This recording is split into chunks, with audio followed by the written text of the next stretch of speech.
Voilà. Donc, j'ai bien incorporé les graines dans la pâte à pain. Hein, elle est super élastique. Et je vais la séparer en deux parties, pas tout à fait égales, pour mettre dans deux moules différents. Moi, je fais une cuisson cocotte, c'est-à-dire que je vais mettre dans des plats qui ferment et qui vont au four, à four froid. Je pourrais le mettre aussi bien, mettre toute cette pâte dans un gros moule, genre un gros pain. Là, j'ai choisi de faire plutôt deux récipients que j'ai préparés. J'ai mis de l'huile et de la farine. Parce que je trouve c'est plus pratique d'avoir deux pains plus petits.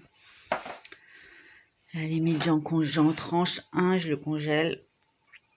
Et comme ça, j'ai toujours du pain frais. Donc là, je vais juste faire glisser la pâte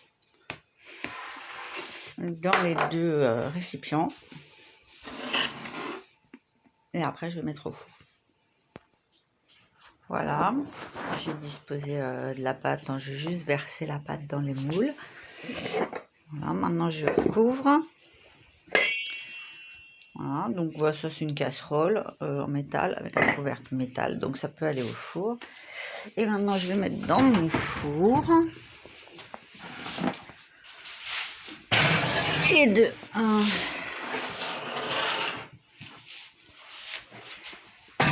Et de 2. Voilà, les deux au four.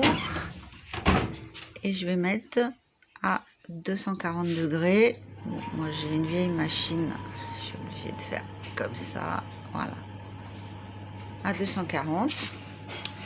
Et je vais laisser cuire 45 minutes. Voilà, c'est à four froid, il n'y a pas besoin de préchauffage.